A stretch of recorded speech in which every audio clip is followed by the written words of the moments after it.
Hello, friends. Welcome back to the Caderna podcast. I'm your host, Brian Caderna. If you're listening to the premiere of this episode, let me wish you a very Merry Christmas, Happy Holiday, and Happy New Year. So today I'll be interviewing Eric Yaverbaum. If you're not familiar with Eric, let me give you a quick background. Eric Yaverbaum is the CEO of Ericho Communications. He is a communications, media, and public relations expert with over 41 years in the industry. He's worked with everyone from politicians and celebrities up to companies such as Sony, Domino's, H&amp, IKEA, and much more. Eric is also a best-selling author. He literally wrote the book on PR with the industry standard bestseller titled PR for Dummies. He has another 6 books out there, including Leadership Secrets of the World's Most Successful CEOs, which sold over 1 million copies. In our wide-ranging conversation, we'll cover everything from one of the launch points of Eric's career back in 1985 when he started Strike Back and rallied the nation to bring back baseball, which landed him in Time magazine, all the way up to how to lead amid chaos, in particular the recent takeover by Elon Musk of Twitter. So without further ado, let's get right into it, and please welcome Eric Yaverbaum. Is going to require work and time and sweat and toil. If money wasn't an issue, what would I be doing? Don't worry about it. You'll figure it out. Change is the only constant. The Caderna Podcast. Eric, welcome to the show. Thank you so much for having me. I'm a big fan. Honored to be on. Oh, thank you. Thank you for the kind words. And I think, your realm of PR is one that's got to be constantly changing. I mean, all the things that you see in social media today, and you have 41 years of experience. Is it safe to say it's a whole new world that you're dealing in? Oh, it's a whole new world. I mean, I've run 3 agencies. I sold my first agency 15 or 16 years ago, and Wall Street bought me. And what I found out at Wall Street, which I didn't know, being sort of a rock and roll rebellious entrepreneur that I was, successfully so, was in Wall Street, you got to write business plans and you have boards and you got to present your business plan to the board. And this is 16 years ago. The presentation that I made to the board in my second year was all predicated on the proliferation of digital and social media and how literally what I do for a living, the ground was shaking under our feet. Information dissemination was going to be different. And I always say my board was a jury of my peers. They were all my age. And I literally said in this presentation, somebody's going to get elected president someday on Twitter. I literally said that amongst a wide array of things that actually happened. My board, my peers, and when I say my peers, we're older. We're not, we weren't born digitally. When I finished the presentation, they said, nah, that's not happening. We're not doing that.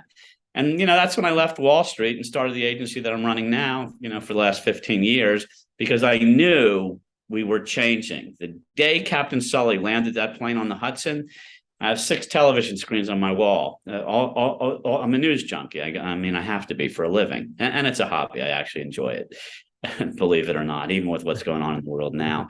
But when I saw on my Twitter feed the picture of everybody standing out on the wing on Captain Sully's plane, and 8 minutes later, I saw it on CNN, I knew that the way we got our information was starting to change. And Twitter as an example, which, I know we're going to be discussing today. Then what I would say, and, to a varying degree today, is a match that lights the news cycle, literally. It happens on Twitter. It spreads all over the place, very fast now. So yes, things are very different from when I started. And would you say that that's a good thing or a bad thing? Because I know and we'll get into this, but I know one of the gripes a lot of people have is trying to find true news and true information. Yeah. And now it's like, who do you listen to? I mean, there's so many channels, there's so many social media outlets. It's just endless. Well, it's very complicated. It's complicated by the whole notion of fake news, which is significantly greater than it ever was. And by the way, that's not a new thing. I mean, I had a very good friend. His name is Danny Schechter. Danny used to be a producer on 2020 a long time ago, and I'm dating myself. But 2020 was neck and neck competitors with 60 Minutes. It was legitimate news. And Danny quit. And I well, Danny, what are you doing? You quit in 22? Quits 2020. That's a good gig. And he quit to write a book. The name of his book was called, now this is 35 years ago. The more you watch, the less you know. 35 years ago. That said, the notion of fake news has very much been promoted. You got people being elected to Congress who just flat out lie and then tell you after the fact they just flat out lied. Fake news makes it even more difficult. And inaccuracies, that they always did. The speed, the velocity at which we get our news, it's coming so fast and furious. What's true? What's not true? How do we decide? How don't we decide? And then you got to throw in artificial intelligence. Artificial intelligence is basically our own unique algorithm based on what we're doing on our cell phones and on our, any of our technology. What artificial intelligence is doing, and it's why it knows the weather on my route to work before I get up in the morning. I'm saying, like, how do you know I'm even going to work? My phone knows. Yeah. Artificial intelligence, what happens is, and it strips away the way we used to make decisions, because what I used to say, and I'm not, I'm obviously not my quote, taking it from somebody else. When you come to a fork in the road, take it. And when you come to that fork in the road, evaluate everything that you know experientially and from information that you take in, and go either right or go left. Your unique algorithm from artificial intelligence is taking you down paths you're already predisposed to going down. So there's no debate at the fork in the road anymore. For me, I have a dozen different trusted resources for information, and I got 41 years of actual experience. I throw that all together when I come into the fork in the road, and I decide which way I want to go. But my algorithm is really steering me in a certain direction because I'm predisposed to going in that direction, which doesn't help. Yeah. And I think, like you said, your algorithm, as you kind of put together your viewpoint on the world, you've got 41 years of industry experience. It just made me think of, what is the impact on young people coming up, young voters, college students, young professionals that don't have that level of experience. And it's like every day there's a new source that they're supposed to listen to. Well, here's the thing is that, first of all, I tell the 20-year-olds who work for me, I have an army of them. They think they're, just like I did when I was in my 20s. I was the greatest thing walking the planet Earth. We all did. I tell the 20-year-olds, you think you're so hot, you're so great. If I could, I would hire a 5-year-old in a stroller. They're faster than you. Look at the kids in the strollers with their iPads. You got a problem with your technology, give it to the 5-year-old. They'll fix it. That's how they're born. They're born into a whole different world. They never had the type of communications experience, that many of us did growing up. When I was a kid, I was a shy kid. If I wanted to dance with the pretty girl at the high school or the junior high school dance, I had to walk across the gym floor and have a conversation. I couldn't just text, get rejected, and move on. I had to develop my, social skills. You don't have to develop your social skills anymore. It's all behind the, the curtain of technology. So we don't have to talk. We don't have to. All of that's bad. It will definitely make it more challenging for kids today to have any social skills whatsoever or develop. I'm grateful. Shy kid. What I say about adults, and I look at corporate America, is we all play like we played in the sandbox. It's still the same. The bully was a bully in the sandbox. The gregarious, kid in the sandbox is still the gregarious kid in the sandbox. We all behave the same as when we were kids, and we grew up, accordingly. Now it started with text messaging. It, morphed into, this wide proliferation of social media and this whole notion that everybody's happy all the time. Nobody is happy all the time. If you want to check out my social media, I look pretty happy all the time. I'm not like everybody else. Yeah. I got my ups and downs in the course of the day. I got my challenges in life. Nobody's posting their problems on social media. No, everybody puts their best presentation possible forward. But don't you think at the end of the day, we're all just humans? Like, I get what you're saying, that the communication channel is completely different than it was just 10 years ago, even. But aren't we all just kind of, have the same human motives and human nature that we have always Yeah, had? we do, but we're creating this. You know, in real life, I'm successful in real life. In real life, like I've built a lot of companies in real life. In real life, people have been in a room with me and been participatory, in that process in real life. In social media world, oh man, I'm way better than that, except I'm not.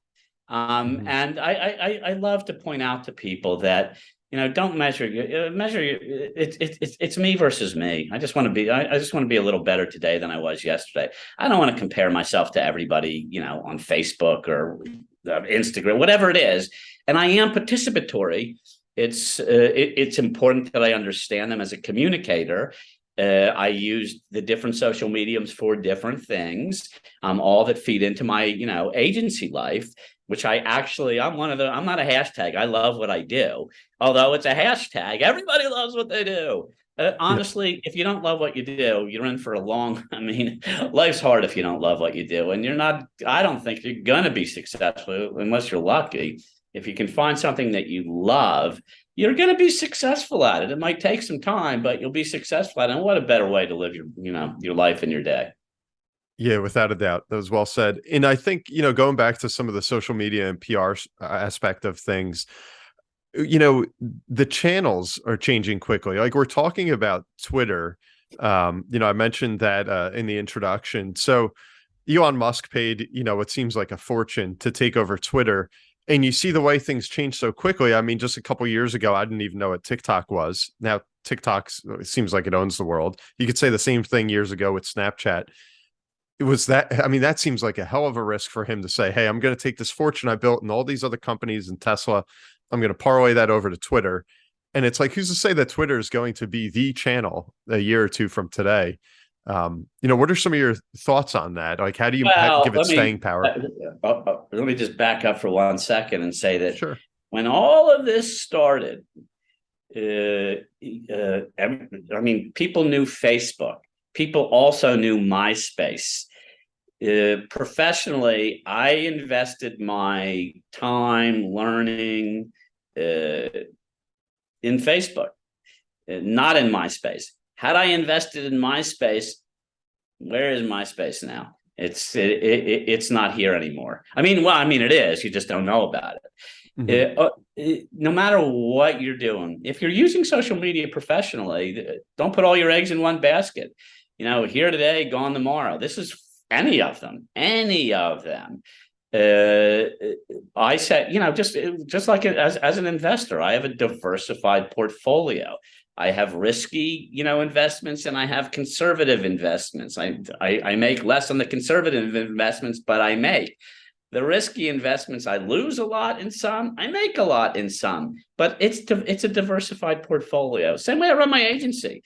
My agent, our clients it's a very diverse group of clients. I'm, immersed in professional sports. I'm immersed in, finance. I'm immersed in development, especially in New York City. I can go on and on about the different divisions that we have, the different areas of expertise. If one doesn't work, the other one does. In the end, with a diversified portfolio, we're always secure. It's the same in social media. So, fast forward to Twitter. And today, who in the world? Twitter was like owning the universe, and Twitter gets, Jack Dorsey, he was bounced out, comes back. Elon takes over. Look at it. What is Twitter right now? And what I've said about Elon, because a lot of people have asked me about him for, I don't know, ever since he started talking about buying Twitter. He's a smart guy. I am still waiting to see what is his play here, because there must be one. It cannot be as foolish as it looks. Look, I have no inside information whatsoever. I don't know anybody at Twitter. I don't know him. I have no clue. But it can't be as foolish as it looks. There's got to be something more to it. Well, But right now, it looks pretty lousy. It looks like a place to go and play. That's, the wild, wild west of misinformation to me. Yeah. And I think, my hypothesis on it is when you see some of these, just like these icons, these billionaires, the Bezos, the Zuckerbergs, it seems like they're obviously not 100% driven by money. And I think Zuckerberg, you see what, I read a lot about him where he's starting to turn Facebook into Meta, and so committed. And you hear the passion when he talks about like virtual reality and some of their new enterprises, where it seems almost like he's okay if he was to bury Facebook tomorrow, if he could prop up this new passion project. And I see that with Elon. Obviously, he's talking about freedom of speech for so long, has his fortune with Tesla and elsewhere. And it seems like he's committed to, I want to do this thing now. And Twitter is kind of the medium to get him there. When you talk about finance, I mean, what do you think of it? Do you think that was a mistake, him buying Twitter? It sure looks like it right now to me. I mean, $44 billion for a company that never made a profit. Look, this is the single thing I know about business to be true. If you're going to be in business, there needs to be a margin. You need to make money.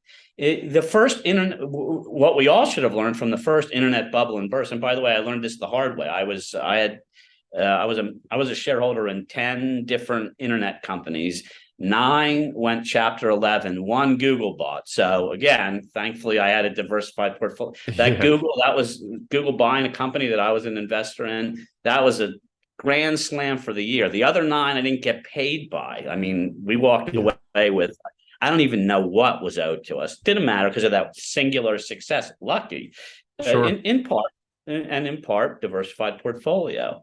But when you buy a company for $44 billion, you're selling off stock from a company that's previously, historically been successful. It's a lot that he's selling off. To me, he's taken his eye off the ball. I get why Twitter is an interesting thing to own, but it's not a money-making machine. It's never been a money-making machine. And now it's worse because one of the things that it's predicated on for income is advertising. And advertisers are scared, not all of them, but plenty of them. High-profile advertisers are scared. They're losing all of that revenue. And, we'll see. It does seem to me, because he again, all respects to Elon for what he's done. I don't think what he's doing here is working, but I do think he's got a grander, plan in mind. And having, the town, the town square of the internet sort of thing, with all sorts of moving parts is bigger than Twitter and could be a profitable endeavor, which Twitter still, hasn't been and isn't showing that it's gonna be, at least today. Yeah. And now, you're Erica, you're a CEO. You've worked with, some top level CEOs around the world. What would you say? Like, he comes into Twitter, says a lot of things, generates a lot of controversy, obviously, which Elon Musk is no stranger to. And then shortly thereafter, on purpose. Yep. And then shortly thereafter, he goes and he just puts a poll up, should I continue as the CEO of Twitter? I'm just going to listen to you, kind of putting it up to like a broad vote. What do you think of the way that he handled that and some of these crises he's encountered? The profile, not of all of my clients, but of many, and the profile of people that I have worked with, for decades, famous, incredible wealth, just live a little bit different than the rest of us. I had a conversation with a really famous developer once. And I said to him, who I still work with, and I said, he has all these opinions about, the world and the rest of us pedestrians who, fill up our gas tank and actually know the cost of a gallon of gas, are aware of, what a gallon of milk costs. Like many, people in this country worry about our mortgages and our rent. That's the real world. This particular, client, not to be named. I said, you know what? When you come down from your penthouse on the 80th floor, where you have the whole floor and your own private elevator, and your driver and your bodyguard is waiting there, and they drive you into the office, and you walk into the office and breakfast is on the table and everybody bows to you. That's not the real world. You got to be in touch with real people, because the masses, most of us, are just real people in any given day. Most of us don't live like that.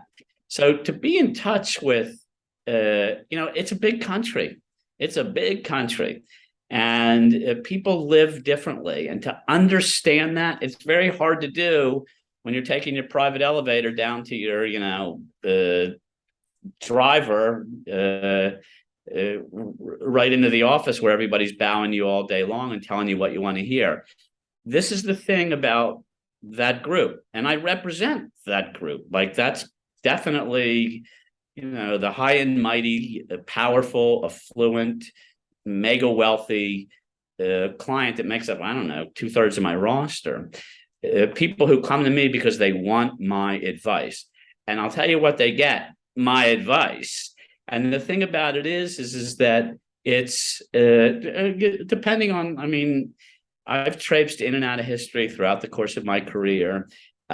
Presidents, kings, CEOs. I've written books about Leadership Secrets, was 100 powerful people, all of whom I spent time with, personally and professionally. Interviewed all of them. I actually interviewed 140 and cut it down to 100. The ability to surround yourself, not always be I'll say to you this about my career: if I'm not the dumbest one in the room, I'm in the wrong room. I love that. I can expand my horizons being in a room of bright people. Generally speaking, these powerful people do have an inner circle. The inner circle is actually influential. When it's not, and when they stop listening, and when they stop getting advice, that's when the problems start. And it does happen often. Now, in the case of Elon, obviously I'm biased, I do it for a living, but where's his PR department? Because the answer is gone. There is no PR department. They all got laid off. Who is the top person whispering in his ear about communications in general that he actually respects and will listen to? It doesn't mean always my clients do not always take my advice. They definitely listen to my perspective. I'm wrong. I'm right significantly more than I'm wrong. That's why they pay me. That's why they're interested in, what I have to say. When they stop listening, when they live in their own little bubble, that's when the problems start. And it does feel a lot like that to me with Elon right now. You can't, and I will tell you this, as a 4-decade plus now, PR practitioner, he's one of the people that I have watched and said, wow, look at how this guy, everything he does is intentional. The way that he's like the puppet master with news.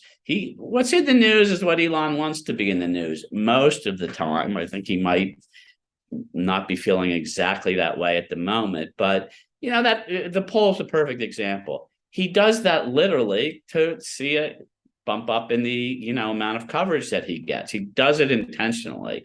Even losing, he couldn't lose. He invented it that way. He created it that way. And I don't mean when he couldn't lose because people said, no, you shouldn't be chairman. No, you couldn't be chairman is actually more newsworthy than yes, you should be. Either way, it's a win-win. It's a win for him in exposure. And that has certainly worked. If you follow what Elon says about Tesla and you follow their stock price, there is a correlation. You'll see these spikes. It definitely works. He does it on purpose. Do you think he's trying to drum up? Is he trying to drum up, eyeballs and controversy and publicity for Twitter or for Elon? Or are they kind of one and the same? Well, I would say, Elon's world is a big world, and it's not only, it's not only on Earth. There's a guy who shoots rockets in the outer space. It's a big world for Elon. So, I would say Twitter's part of his master puzzle. Okay. And I want to sidebar real quick, because I know a lot of the people listening to this are entrepreneurs, they are business leaders. And when you talk about getting into the kind of like rare stratosphere of the highest of the 1% of the one percenters, if you will, two questions I have on that. One, how do you get in with that clientele, which you may have hinted at that they have an inner circle that you actually coordinate with? And two, how do you speak with them when you go and you're meeting with a president or a king or a high level CEO? Are you just Eric talking with them, or does the tone change at all in how you communicate to that type of person? It's I would say I'm not a name dropper, but I definitely am, honestly. But I don't talk about my clients. I've walked into rooms. Here's the thing about what I do for a living. It's not rocket science, thank God. I couldn't do it. I'm not that smart. I have great intuition and I have a great street smart about me. I'm able to translate that into really great advice. How did I get in the room, with kings and presidents? How did I do that? I worked my way up. I worked, my backside off, which is not a popular philosophy anymore, I guess. I'm still doing it. I worked really hard. I wrote books. The books didn't hurt. I've been in the news my entire career. That doesn't hurt. And I was very comfortable because I was exposed to this level of individual as a kid. As a kid, I ran a traditional PR agency, which is really hard work. I run a different type of, operation now. And I always lamented over the fact, why is it that I can't have access to the CEO? We get hired by the director of PR, who reports to the senior director of communications, who reports to the vice president of marketing, who reports to the senior VP, of marketing, who actually sits at a table with the chairman. I want to be at that room. Why can't I be in the room with the chairman? Because the chairman actually makes decisions and they have to make them quickly every single solitary day. Why can't I be? Why am I on no boards? Well, because nobody in PR is. This 25 years ago, I spent a good part of my career mastering the art of leadership. And the first chairman who ever trusted my point of view was Tom Monahan. Tom Monahan, Domino's Pizza was one of our first national clients. Tom and I couldn't be, we couldn't be more different. He spent quality time with the guy with long hair and pierced ear, and Tom is not a long hair, pierced ear sort of guy. This is when he owned Domino's Pizza. He owned the Tigers. I mean, he was a very, very successful guy. We spent quality private time together, and he trusted my opinions, which emboldens, gives you confidence when you're a kid and you're on somebody's private jet who's taking your advice. He didn't take it at first. I had to earn it. When I earned it, and when he started taking my advice, it was never like we were ever going to be the same. We're not. We're very different people. I know about one thing. I don't know about nothing else. I know about communications. I don't try to pretend like I know about other things. I'm gifted. The press has called me savant at that. That's all. Having that level of confidence as a kid, and I'm in my 20s when he decides to take me seriously. And the stuff I did for Domino's Pizza in the 80s was, they still talk about it today. I mean, when we created the pizza meter, which was something that Tom was he vehemently opposed to. He said it would never work, and accurately predicted the start of Desert Storm, which would be sacrilegious today, because of pizza orders to the White House. We knew they were ordering a lot. They were really up late the night before. We called it from pizza deliveries. Saturday Night Live did a skit about that. Nightline did a really in-depth piece about that, and everything in between. It was everywhere. The pizza meter became a way to put our finger to the pulse of the country. Who was tipping better during a Super Bowl? When Dallas would throw a touchdown pass, everybody in Dallas was tipping better, right after the touchdown pass, and they were ordering a lot of pepperoni. We could make all sorts of correlations. We did that for 14 years. If a late night, this is back in the day, if Carson mentioned it in his monologue, or anybody on a late night show, the direct correlation between pizza sales and a mention on a late night talk show was like that. Sales went through the roof. All we needed ever was to get on one late night talk show mention in an entire year, and we would do anywhere, we'd do a half a dozen in a year. One single mention would be enough incremental pizza sales to pay for us for the year. You get a lot of trust that way. So showing, and that was something that he didn't believe in, and he took a leap of faith and let me do it. It worked. In my industry, there's PR people are a dime a dozen. Pardon the diss to all my brethren in PR. There's a million of us. What's the difference from one to another? Everybody, if you're good at this and you have longevity or the long game, you get exposure for your clients, which is great. Okay, they're in the paper, they're on the TV show. What's more important, and what I learned over the course of my career, is what happened to their cash register. Because you can get your client a lot of exposure. If their cash register is hurting, PR always gets cut, always. If you're getting exposure and the cash register is healthy, you can keep your job for life. My average client stays for 12 years. 12. It's unheard of in this industry to keep a client that long.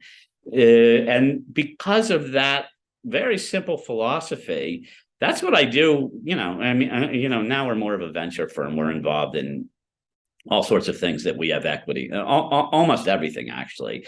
We have equity. We have a part of the business that we represent. It's part of how we're compensated. I know how to make money for clients. If I can do that, they're staying. Yeah, then you're good. And if I could just interrupt on one part of that. So when someone, whether it's Jay Leno or getting to Oprah, like you said, you get that mention, all of a sudden you have a huge pop, and it's kind of like your client is on the map. Is it usually that is brought to the late night show host or to Oprah, or do they find it because you had some sort of content that went viral?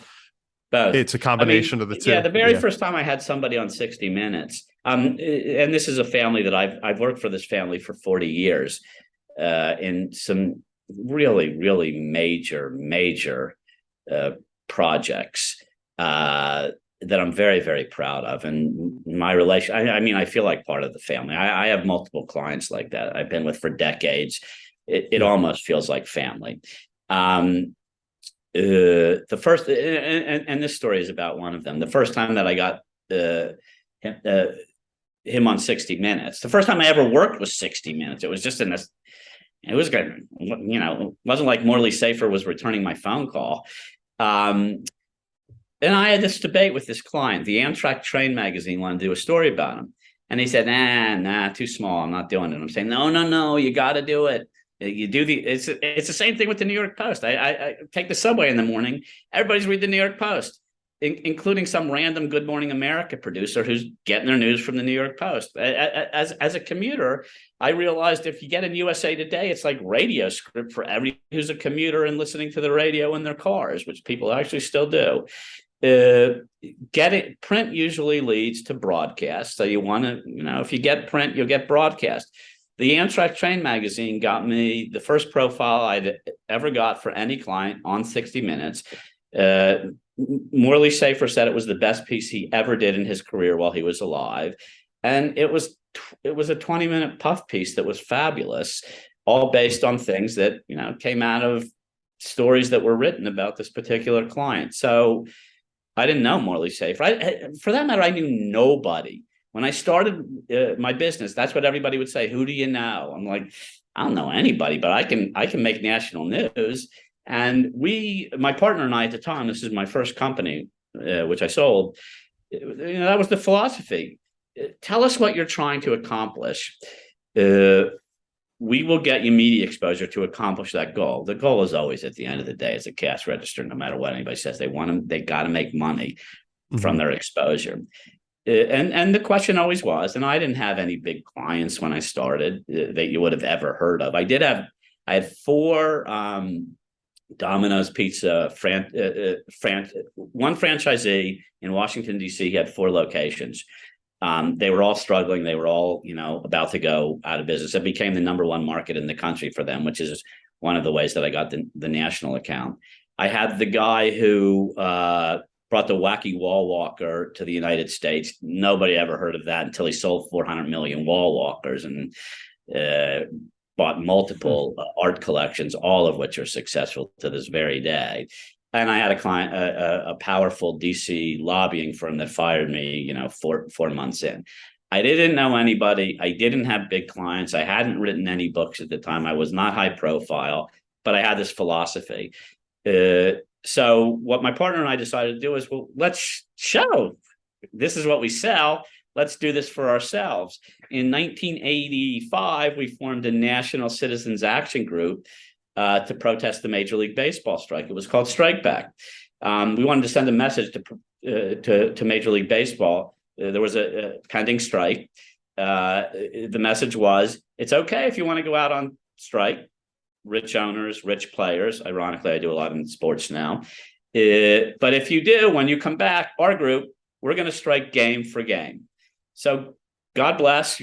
Everybody do what you want to do. When you come back to play baseball, we'll be striking an equivalent number of games. What do you mean by that? What, striking? What's that? What did you mean by that? You'll be striking? Not going to games. Just not showing up, that group. No fans. We're not going to baseball games, game for game. Okay. We call up Yaverbaum, who was the commissioner at the time. Of course, he doesn't take our phone call. And we asked people to send us a letter of commitment. We got hundreds of thousands of letters. There was protests in every single solitary Major League Baseball park except for Montreal. We were on everything. I did Larry King and Nightline. I was on the cover of USA Today. Time magazine pulled a profile about us because the strike ended so quickly.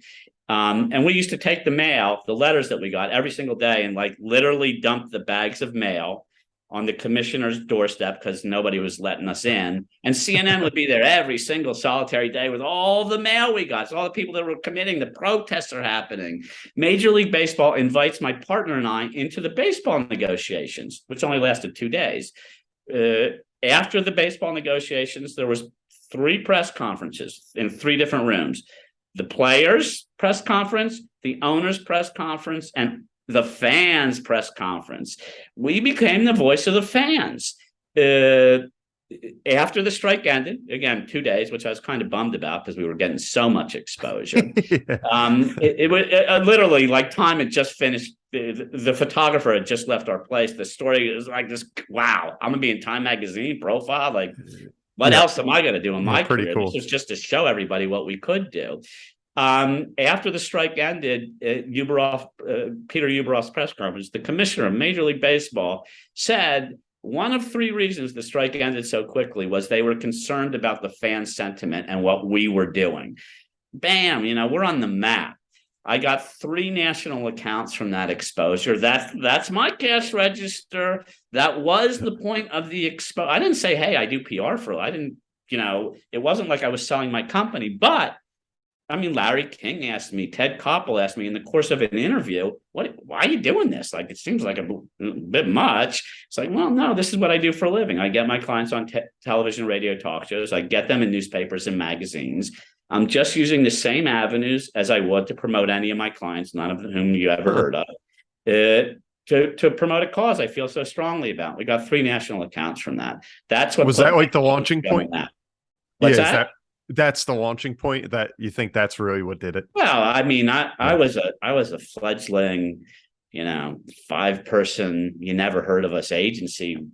Started my company in Washington, D.C. on Capitol Hill. I just honestly, when I was a kid, I wanted to wear sneakers to work, which is as shallow of a reason as you can come up with to start a company, but it's true. I wanted to wear sneakers to work. And the big goal was, will we be able to pay the bar bill at the end of the month? That was it. I needed to make enough to pay the bar bill at the end of the month. But we were good at, what we did. This is 85. We were national news. We were on absolutely everything. And we got big accounts as a result of doing that. That's awesome. And so, that put, that's one of 3 things that put me on the map. My longtime association with the Young Presidents Organization, because I was fascinated with leadership. wanted to. I'm on a bunch of boards right now. I mean, I have been for a very long time. I have a seat at the table with the CEO. That was the goal. I did that through YPO, and some of my clients that went from obscurity to fame when I was younger. Those three things. That was the three ingredients. But Strike Back put us on the map. Got it. That's awesome. And kind of a question, I don't know how to really segue into it, but a lot of people confuse PR, publicity, with marketing. And you said, usually you're trying to reach out to this guy. He's a part of the marketing department. It goes up the ladder. Is marketing, I guess, advertising and PR kind of like these events or these things that just kind of capture the attention? Well, yeah. I mean, PR is just one part of the marketing mix. It's a very powerful part if it's done right, and it's significantly cheap. You could buy $1 million ad, or you can have $1 million budget for the whole year for PR. One ad or one whole year, but that's only if you have PR that works, PR that gets traction and does more than gets traction, impacts your bottom line. But yeah, PR it's just one part of the marketing mix. It just happens to be a really cost efficient one. Only if you have a practitioner or an agency who is consistently good at it. It's not I tell you that story about 1985. I could tell you one story every single solitary year from 85 that was as successful as Strike Back was. Not necessarily for myself, although I've been in the news for 40 years. I mean, it's one of the reasons that I wrote books on purpose. When I'll get back to you, which McGraw-Hill we were talking about before we went on air, that McGraw-Hill did was a New York Times bestseller for 1 week. So that's it. 1 week. I got on the bottom of the list. I'll get back to you, but a way to get your phone calls returned. We got a national hotel chain from the exposure that I got from that book. What I say to all authors, and I've written 7 books, and some have been very successful, is don't quit your day job. Books are the greatest business card you will ever have, and the exposure that you can get from them. I mean, the credibility that comes along for it is magnificent. But don't quit your day job. Certainly. And to that point, I mean, obviously you've done a lot of influencing in your career. What's your take on influencers in today's day and age?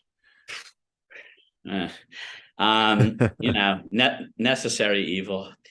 I mean, the thing is about influencers is that, and I don't know what the history of this is or whether it'll trace back to the Kardashians as, a starting point, but, certainly a perfect example of, what the Kardashians have done. I got a call from and my son, who was little at the time, sitting in my office. I get a call from one of the Kardashians about a project that she's doing. I have no idea who she is. And she's like miffed about this. You don't know who I am. It's like, I know your dad. Like, your dad was one of OJ's lawyers. You guys are like a big deal now. Like, no, I didn't get the memo. I must have missed all of that. But everybody's using influencers now. And God bless the influencers that you can make money doing that. It's they're part of the marketing mix now too. Everybody wants influencers in their camp. Yeah. And it's wild because a lot of them, it's like, how's this person an influencer? Like, you don't even know who they are, and then it's, they got 2 million views on whatever, and all of a sudden they have credibility of some sort. Well, I've maxed out before TikTok.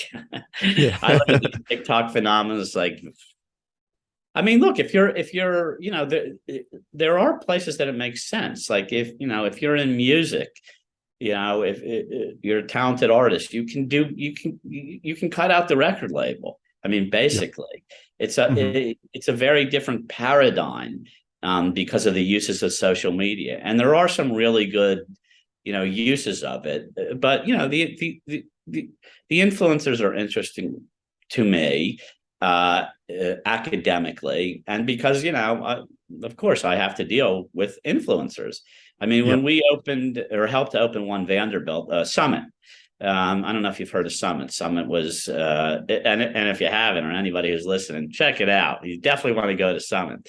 One Vanderbilt is, it was opened right after the pandemic. It's connected to Grand Central, a beautiful, beautiful building. 97%, most expensive per square foot real estate in Manhattan. On the 92nd, 93rd, and 94th floor, they have something called Summit.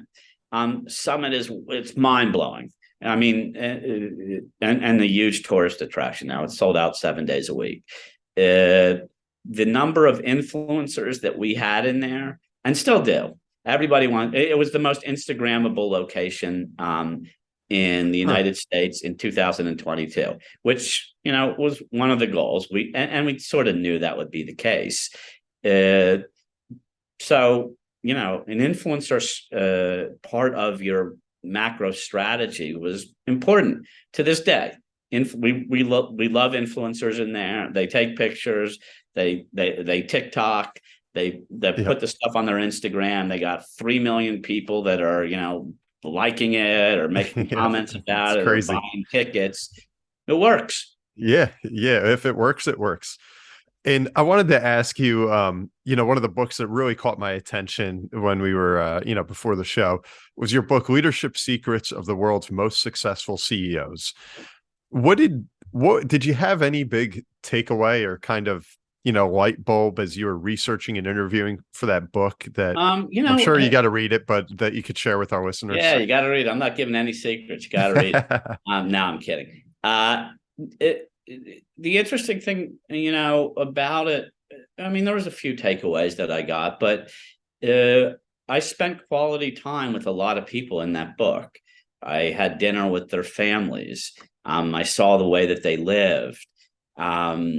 I saw the way that they, led. I mean, you're talking about like Kent Cressa. He was at the time, he was the chairman of Northrop Grumman, largest military contracts in the world, number one supplier to the U.S. military. That's a country unto itself, Northrop Grumman. I mean, it's just being in their offices is crazy. I can go one by one. I had music moguls in that book. I had finance moguls in that book. I had philanthropists in that. I had the most fascinating people. And one of the things I did find, the people who led by example seem to have an easier time. I did find the people who would say, the buck doesn't stop on my desk. It starts on my desk. This is where it all starts. The leader sets the tone for the whole company. And, in a previous life, what I was best known for was crisis. Everybody knew if there's a fire, walk into it with me. I promise you, absolutely, 100% of the time, we will all be walking out the other side. None of us is going to get burned.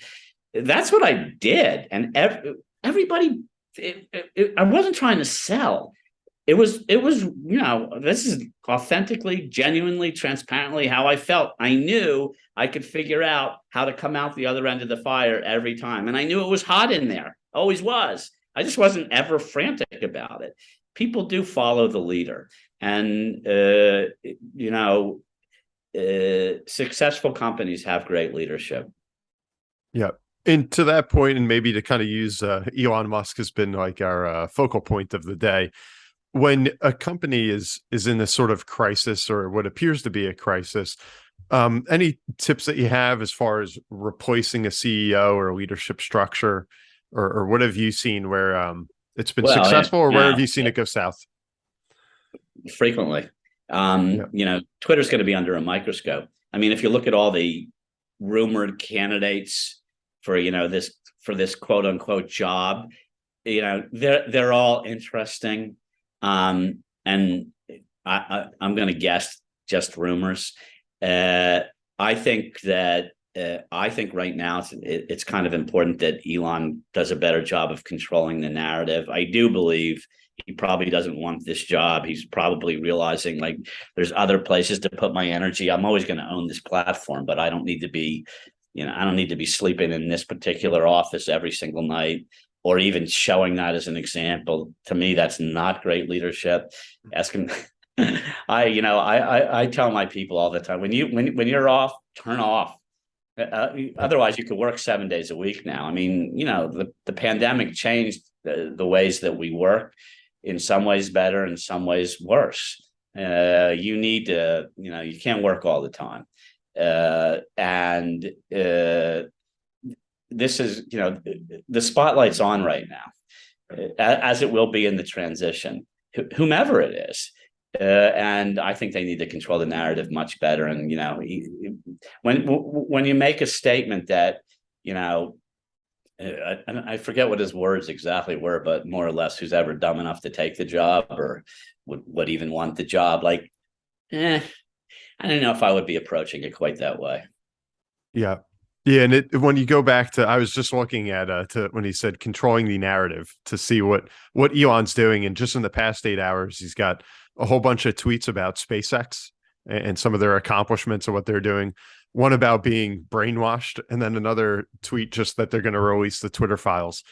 So it does seem like there's so much out there that's going from making a mockery of something to something so astounding as SpaceX. You think that he's not being as calculated as he once was? Is that the problem? Look, everybody, he's human. He's a bright human, but he's human. I think he's spread too thin. And, look, I want everybody, I don't want people sleeping in the office. I want them to go home and have dinner with their wife and kids. I want them to have a great social life. I want them to have fun. I want them to exercise. I don't want them sleeping in the office and working 24 hours a day. And, today I got news for Elon. Today's youth don't want that either, whether they're Silicon Valley or not. I think that he's spread too thin, and it's not working.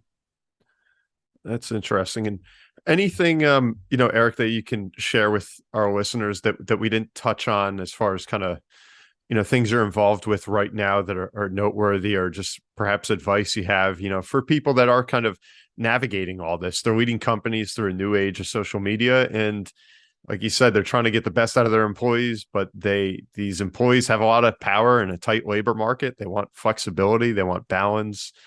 Mental health is the buzzword. I think for a CEO or a leader, it's a lot. This is the thing about mental health being, buzzwords. It's not buzzwords. We don't have a labor force without, good mental health. And, I'm not a psychiatrist. I'm not a therapist. I want my people to have great lives. I don't want them to be mentally unhinged. There's, mental illness. It's understandable. We've just been through a pandemic. We were all under house arrest or some version of it. And some of us got sick. Some of us got sicker than others. Some of us lost people. It is a pretty damn crazy time in history. And, one of the things that you could say that, about all of history. I do think that we've never seen times like this. And taking care of each other, empathy, having the ability to look through the lens of the other person. Are you interested in what I'm a PR guy?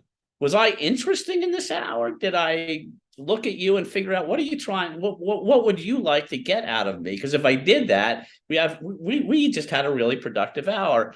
If I didn't, I just bragged about myself, and the only one who cares about that is my mom. Got it.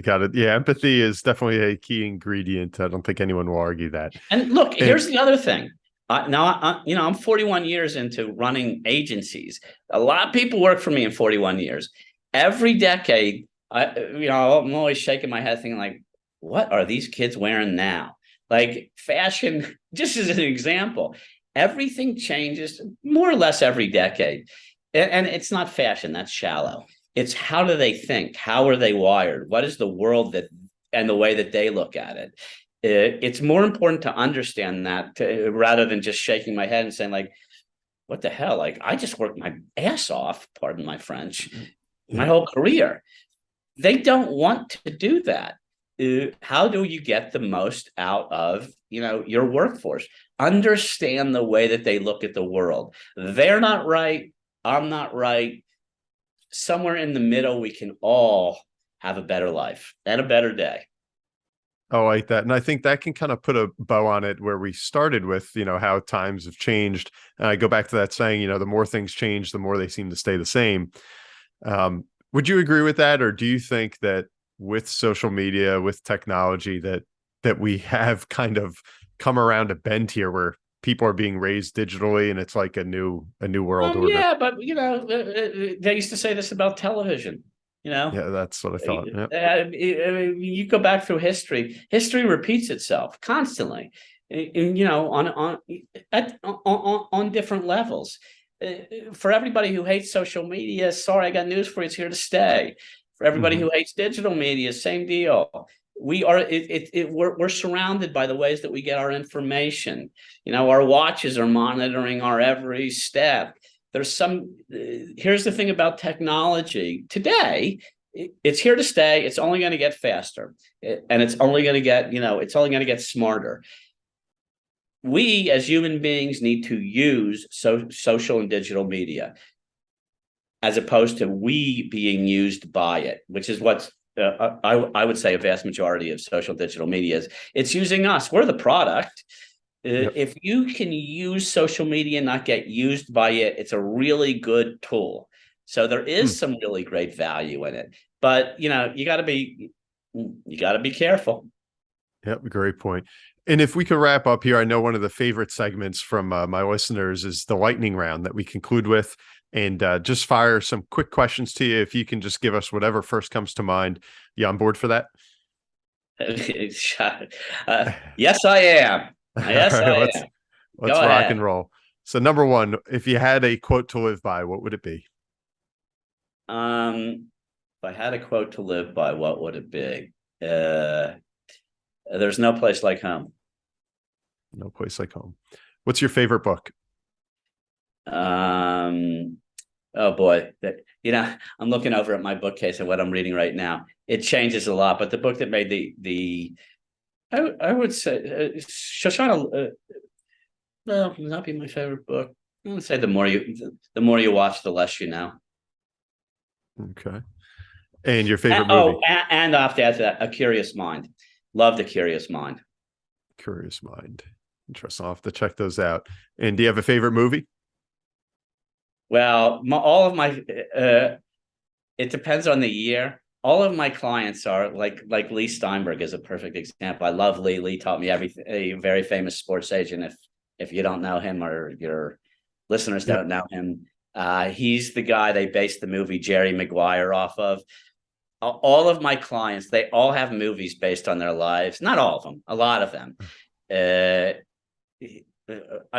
Lee was first. So okay, Jerry Maguire. Got it. And by the way, Great if you movie. haven't heard it, because you probably have a lot of young listeners, go watch it. It's a great story. And Lee is a living legend. Watch what he does in sports. He's been doing it since he was a kid, and Tom Cruise played him in the movie. Yep. Show me the money. Yep. Show me the money.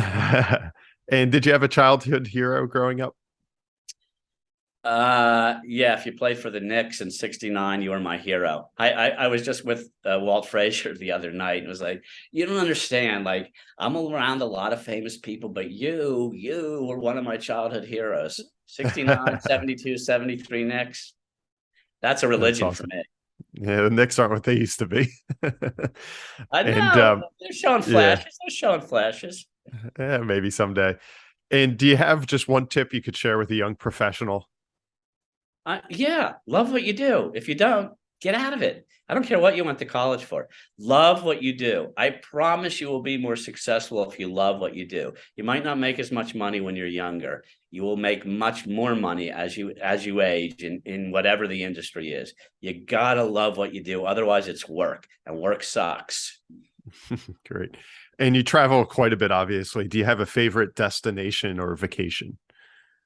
Oh boy, I got a lot, and then I don't travel as much as I used to. But the Italian Riviera, that's where I want to be. Awesome. And then the last two here, this all started as a wealth show, which I always say it's about well-being, not just wealth in the monetary sense. With that said, do you have something you'd point to as the best investment of your life? Yeah, the best thing I ever invested in was myself.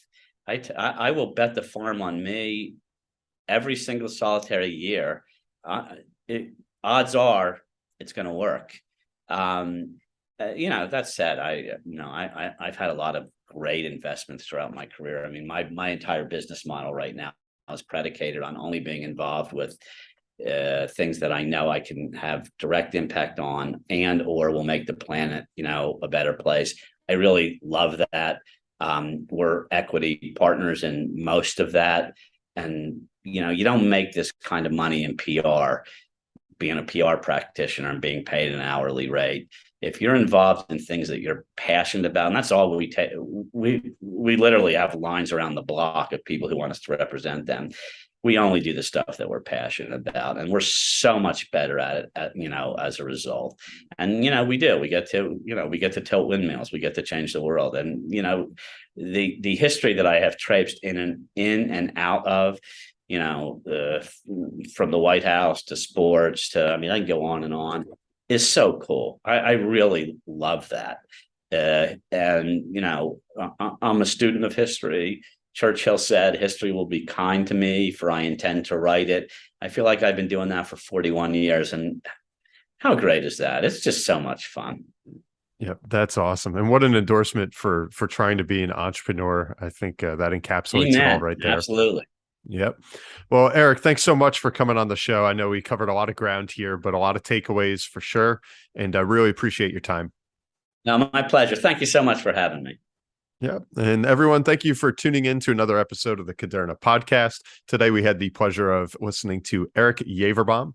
Keep on tuning in, and we will see you next time.